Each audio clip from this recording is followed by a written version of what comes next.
Aleloia, miderahany Jehovah ry fanahigo, hiderany Jehovah aho raha mbola miaina koa, eny ankalazan'Andriamanitra aho raha mbola velona koa.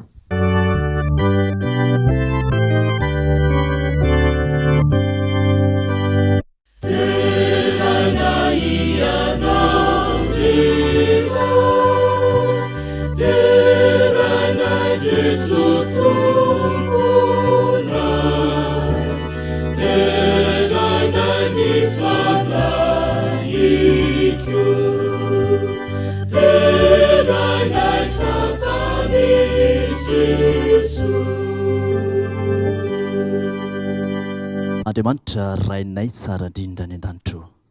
Andriamanitra masina, masina, masina ny Andriamanitra tsonay ankehitriny. Amin'izao fotoana izao raha io. Mangataka aminao mba hamindra fo aminay tsiraray avy ianao ka hamelany alokay. Amin'izao raha masina izao dia manatre izao fotoana izao noho ny aminaran'i Jesosy. Amen.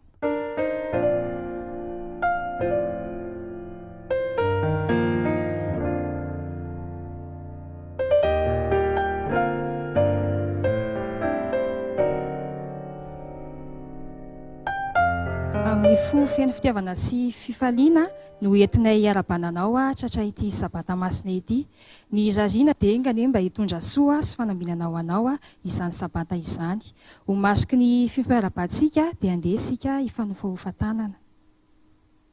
Ho fideratsika an'Andriamanitra dia andeha ho ataontsika ny laharan-kira faharoanjato ny andiny rehetra. Ny laharan-kira faharoanjato ny andiny rehetra.